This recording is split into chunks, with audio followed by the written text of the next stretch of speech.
The lawyer slid a document across the table that my daughter's fiancé had never seen before. My daughter met Marcus at a charity gala 8 years ago. He was 26, running a small logistics consulting firm with 2 employees and considerable ambition. She was finishing her MBA. They bonded over their mutual interest in supply chain optimization. I liked him immediately, not because he was polished or connected, but because he asked intelligent questions and listened to the answers. 6 months into their relationship, he mentioned his company was struggling. Not dramatically, just the normal cash flow issues every small business faces when trying to scale. He needed a bridge investment of $180,000 to secure a contract that would triple his client base. My daughter wanted to help him. I told her not to. Not because I doubted him, because mixing family and business capital rarely ends well. She was disappointed but understood. What she didn't know was that I made a different decision. 2 weeks after that conversation, I contacted Marcus through an intermediary, a legal firm I'd worked with for decades. They structured an investment as a convertible note through a holding company he'd never be able to trace back to me. The terms were straightforward: $180,000 in exchange for a 40% equity stake if the company reached certain revenue milestones within 3 years. If it didn't, the investment converted to a standard loan with modest interest. Marcus accepted. He met the milestones in 2 years. I never told my daughter. I never told my wife. The investment was managed through trustees I trusted completely. Over the next 8 years, I made 2 additional capital injections, both structured the same way, both through separate legal entities. Marcus believed he had 3 different silent partners. He had 1. By year 5, his company had grown to 47 employees. By year 7, he'd secured contracts with 2 Fortune 500 companies. Last year, his firm's valuation reached $32 million. My cumulative investment? $920,000. My current equity position? 40%. His knowledge of my involvement? 0. 3 months ago, Marcus proposed to my daughter. I was genuinely happy for them both. He'd proven himself not just as a businessman, but as a partner. Thoughtful, stable, committed. The engagement dinner was at our home. Extended family attended. During dessert, Marcus stood to make a toast. He thanked my daughter for her support. He thanked me for believing in him from the start, even when I had nothing. He spoke about building his company from the ground up with grit, sacrifice, and 0 handouts. The phrase that caught my attention: "I'm proud to say I did this completely on my own." My wife squeezed my hand under the table. She knows my tells. I kept my expression neutral and raised my glass. But I noticed something else. Marcus had begun framing his success story in interviews, on LinkedIn, and now in family settings as a narrative of pure self-sufficiency. It wasn't malicious, it was mythology, the kind successful people build when they forget the scaffolding that held them up early on. I didn't correct him that night. I believed the truth would surface naturally when they began merging finances or discussing prenuptial arrangements. It didn't.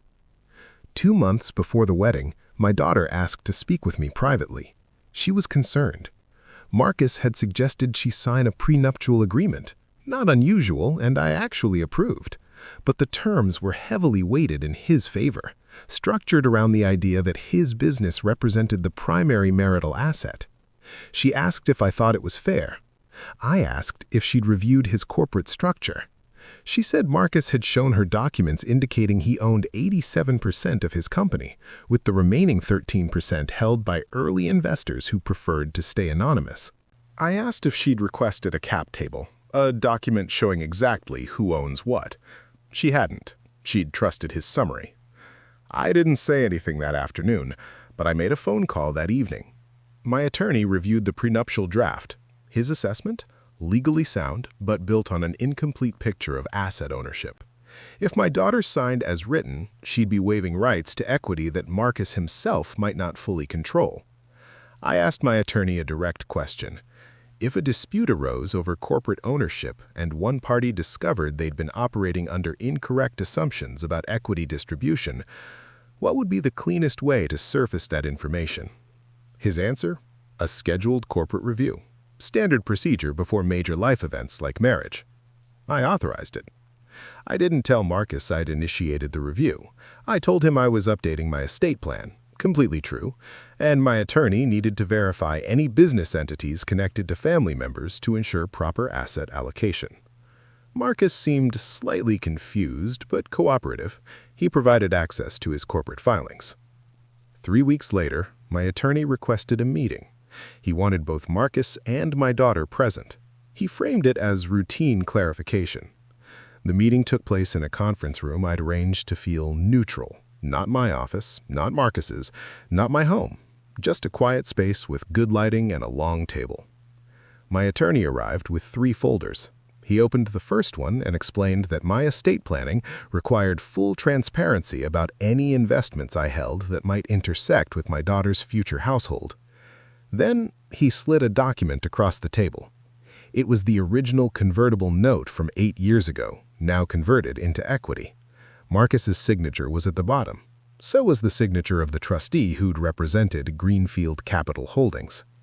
Marcus stared at it. He looked at my attorney, then at me. "I don't understand," he said. My attorney opened the second folder. It contained the 2 subsequent investments, both structured identically, both signed by Marcus, both originating from entities I controlled. "These investments," my attorney said calmly, "were made by your future father-in-law through separate legal structures. Combined, they represent a 40% equity stake in your company." Marcus didn't speak.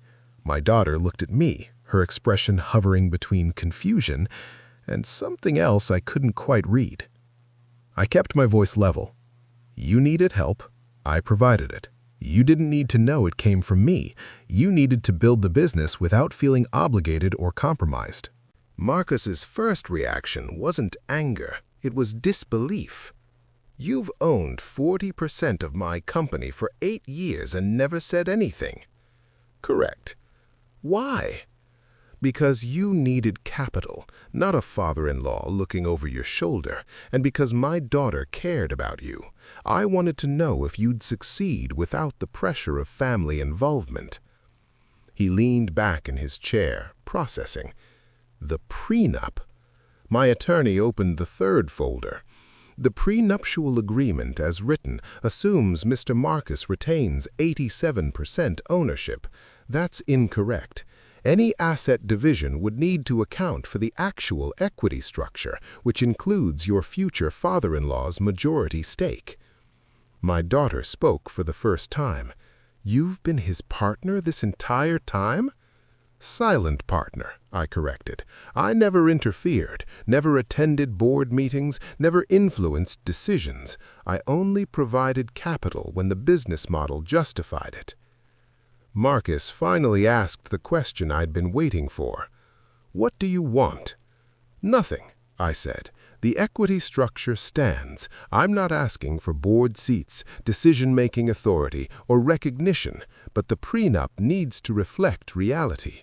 My daughter deserves to enter this marriage with full transparency about what assets exist and who controls them." He nodded slowly. "And if I'd refused this meeting?" My attorney answered, "Then this information would have surfaced during routine legal filings after the marriage, likely in a far more complicated context." The prenuptial agreement was rewritten, not to punish Marcus, but to reflect the actual corporate structure. My daughter's legal protections improved significantly. More importantly, the conversation that followed changed the dynamic. Marcus admitted he'd begun to believe his own narrative, that he'd built everything alone. He'd forgotten the early capital injections, or perhaps convinced himself they were minor. I reminded him that forgetting help isn't the same as not receiving it. We agreed on new terms. I would remain a silent partner unless the company pursued an acquisition or IPO, at which point my equity would be handled as any institutional investors would be, professionally, transparently, without sentiment. The wedding proceeded. Marcus and my daughter are doing well, but something shifted in how he speaks about his success now. He uses different words, more accurate ones. I don't regret staying silent for 8 years.